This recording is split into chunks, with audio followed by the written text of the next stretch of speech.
ये रिवाज, ये कैफियत, ये माहौल एक मुसलमान के लिए, मोमिन के लिए बड़ा दर्दनाक है। ऐसी कौम को देखा, एक डुबकी लगा के पूरे बात खोल के आते हैं, फिर से वो सट्टा चलाते हैं, जुआ चलाते हैं, शराब पीते हैं, फिर से वो पूरे काम करते हैं जो नहीं करने के होते। कहां से आया ये रिवाज मुसलमान का? हम भी कहें उस कौम की तरफ तो नहीं है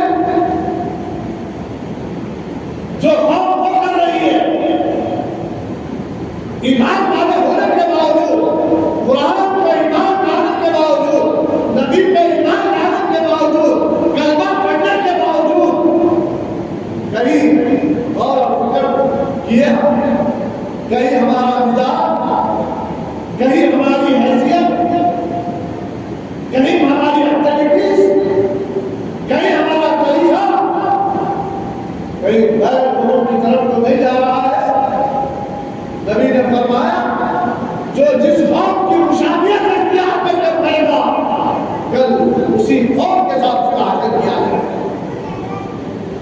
अगर वाकई हशर अच्छा चाहते हो तो नबियों की इत्तिबा करो, हशर अच्छा चाहते हो तो ताबईन की इत्तिबा करो, अगर हशर अच्छा चाहते हो औलिया अल्लाह की इत्तिबा करो, हशर अच्छा चाहते हो कुरान मजीद के बताए हुए हुक्म पे चलो, अगर हशर अच्छा चाहते हो इत्तिबा रसूल की जिंदगी बसर करो। और दस सामईन, बुजुर्गों, अजीज दोस्तों, एक ईमान वाले के लिए बड़ी दर्दनाक कैफियत होती है।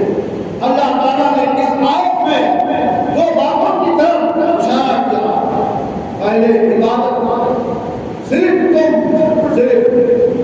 फर्ज नहीं। अव्वल ये कि इबादत सिर्फ तुम ही पर फर्ज नहीं की जा रही है, बल्कि पिछले लोगों पर भी फर्ज की गई थी, पिछले लोगों पर बताया गया। वो अमल ना करने की वजह से, उनके पैगंबर की बात ना सुनने की वजह से, खुदा के अहकामात को ना मानने की वजह से हज़रत नूह अलैहिस्सलाम का वो हाल, उनकी उम्मत का वो हाल जो अभी मैंने आपको बताया। बात सामने आप अंदाजा लगाइए। फिर दूसरी जगह पर पाया गया कि दूसरी बात यह है कि रोजा पर इसलिए फर्ज किए गए हैं ताकि तुम्हें तक़वा मुत्तकी बन जाए, तक़वा मिले, मुत्तकी बन जाए। शरीयत के तमाम अहकामात के मकसद मोमिनीन को मुत्तकी बनाना। आखिर ये शरीयत के अहकामात, कुरान के अहकामात, हदीस के अहकामात बार बार मुक़र्रिरीन हर जुमा आपके सामने बयान करते हैं। क्यों? इसीलिए कि बंदा मुत्तकी परहेज़गार बन जाए, बंदा इहदिना सिरातल मुस्तकीम के रास्ते पे आ जाए, बंदा नमाज़ी बन जाए, इत्तिबाए रसूल में जिंदगी बसर करने वाला बन जाए। अल्लाह अकबर। इसीलिए कुरान करीम में बार बार तक़वा इख्तियार करने की ताकीद करता है कुरान। जिसको हम जान से ज्यादा अजीज समझते हैं।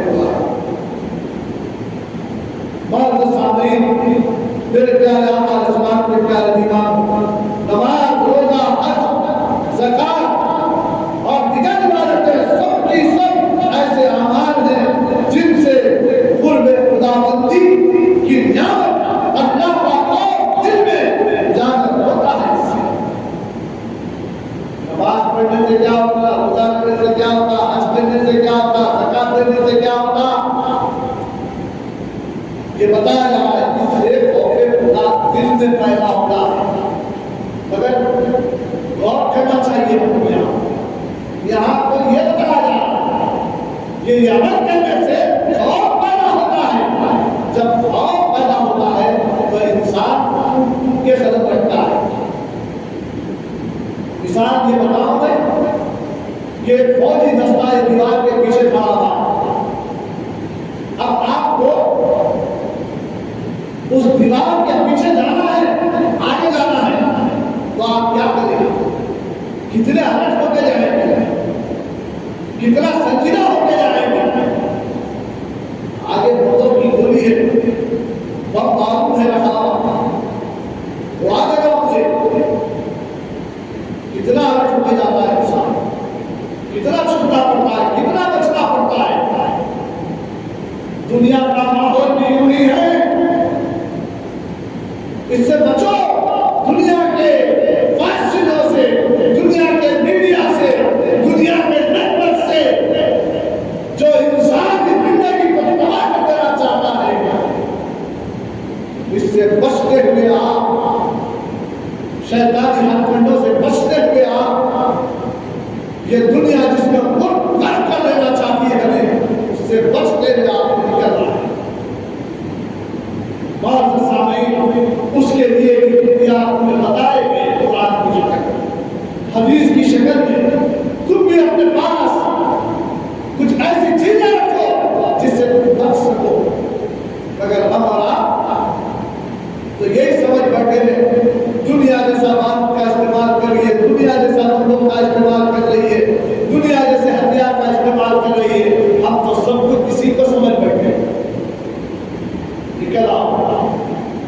अगर हमारे असलाफ, अगर दीन तमाम को ही सब कुछ समझते तो याद करो कई मसला ऐसे हुए तारीख में।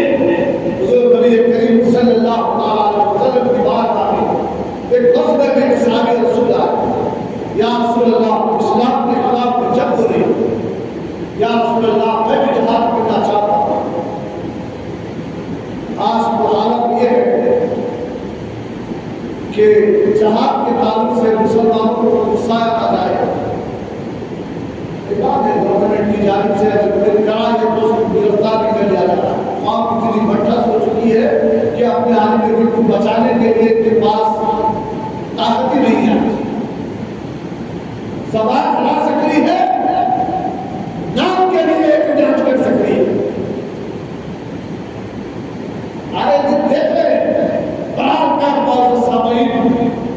अल्लाह ताला ने हमें भी कुछ कुरान और हदीस की शक्ल में ऐसे चीजें बताई है। उनकी बात आपने सामने सुना है, क्या सुना? मैं बात करना चाहता हूँ, मेरे पास कुछ नहीं। क्या रूहानी ताकत थी, क्या कैफियत थी, क्या अकीदा था सहाबा का। हुजूर सल्लल्लाहु अलैहि वसल्लम ने एक खजूर के दरख्त के नीचे खड़े हुए थे, खजूर की एक टहनी को तोड़कर उसके पत्तों को साफ किए, लकड़ी को साफ और शफाफ करने के बाद अपनी बगल में रखकर उस लकड़ी को खींच के बोले मेरे जाके खड़ा।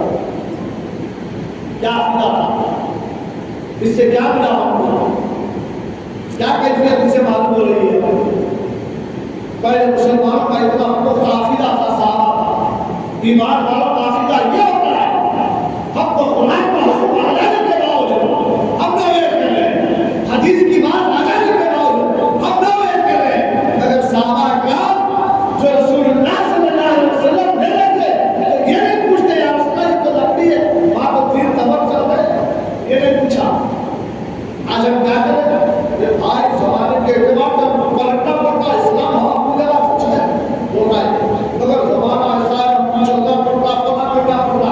सहाबा ये नहीं देखे आप पर तीन तबर चल रहे हैं, मैं लकड़ी के टुकड़े मिले होने बोले जैसा हुजूर दिए लेके मैदान में उतर, लेके मैदान में उतर गए। अब हालत ये रही कि देखने वालों को लकड़ी दिखती थी जिसमें चलती थी तलवार से ज्यादा काम करती थी। अब हम भी यही समझ रहे हैं, पुरानी बात नहीं बोल रहा कोई पागल भाई,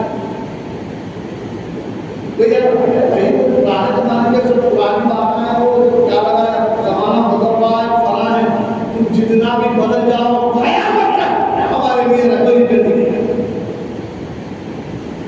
बहुत से सामने एक ईमान वाला अगर इसको अपना रहबर बना के चलता है कुरान और हदीस को, तो दुनिया में भी कामयाब होगा, आखिरत में भी कामयाब।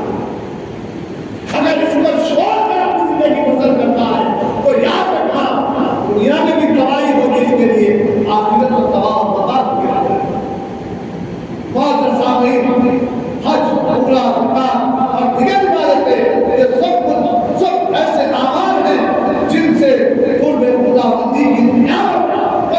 बात होती है, लेकिन बिलखुसूस रोजा तकवा की तरबियत का बेहतरीन जरिया है। रोजा रोजेदार सिर्फ अल्लाह के हुक्म की तामील में हलाल चीजों को भी हराम समझता है, रोजा नहीं रखता। हालांकि जायज खा सकता था मगर रोजा है उसके बच्चे गिर जाता, बीवी हलाल है अगर बीवी के शरीर गिर जाता, अल्लाह अकबर, भी तस्लीम नहीं करता, भूख प्यास हर चीज को बर्दाश्त करता है, खाना पीना हर चीज से दूरी अख्तियार कर लेता है। अब तो यह है खुद की बीवी से भी वो दूर रहने लगता है। नजर को अपनी नजरों को तब बचाता है, नजर नाजायज जगह पर उड़ गई तो फौरन पीछे करता है, कोई नाजायज चीज अगर आ गई मीडिया तो फौरन पकड़ता है।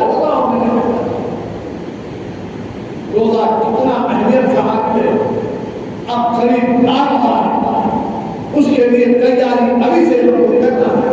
रोजा सब तकलीफों के आलों में ही अहकाम इलाही की ताबीर का अमली सबूत है, हुक्म खुदाबंदी का अमली सबूत देता है जब बंदा रहता है। अल्लाह अकबर, रोजा किताब पर फरमाबरदारी और इजहार अबदियत का बेहतरीन नमूना होगा। रोजा हमदर्दी, हमसारी, नेक, ताउन, जज्बे पैदा करता है, किसी का ताउन करना। रोजे में एक कैफियत पैदा होती है, रोजा किसी का कब देखता है तो खुद भी दबदबा हो जाता है उसे अल्लाह। रोजा ख्वाहिशा के नफ्स के खिलाफ जहाद है, तरबियत का बेहतरीन जरिया।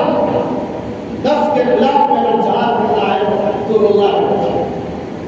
अल्लाह फरमाया यही सब खूबियां राहे तकवे के मुसाफिर को मंजिल तक पहुंचा देती है। अल्लाह, इसीलिए बात सामीन बुजुर्गों से दोस्तों फरमाया गया, हुजूर नबी करीम सल्लल्लाहु अलैहि वसल्लम ने फरमाया कि जो शख्स रोजे में झूठ बोलना, बुरे काम करना ना छोड़े तो अल्लाह को इसकी जरूरत नहीं है कि वो अपना खाना पीना छोड़ा। रोजा रहने के बावजूद नमाज नहीं पढ़ा, रोजा रहने के बावजूद झूठ बोलना, रोजा रहने के बावजूद चुगलखोरी करना, हसदखोरी करना, कीनापुरवरी करना, झूठ मार करना, तो अल्लाह को इसकी इबादत, इसकी रियादत, इसका मुजाहिदा पसंद नहीं। ये तो खुदा कुछ ना मिला उसका। अल्लाह मेरे प्यारे आका अलैहिस्सलाम को उसने के प्यारे लिबास रोजे की हालत में अगर आप अपने को झूठ वगैरह से नहीं रोकेंगे तो भूखा प्यासा रहना वाक़ा इज्जत में वो मुकाम नहीं रख सकता जो मुकम्मल तौर पर हर गैर शरई अहकामात से बचकर रोजा रखना मुकाम जो मुकाम रखता है। ये तमाम चीजों से गैर शरई चीजों से बचकर अगर रहा तो ये रोजा ये काम, वरना नहीं तो भूख प्यास के सिवा कुछ नहीं। मौत से सामने बुजुर्गों से दोस्तों मैंने और एक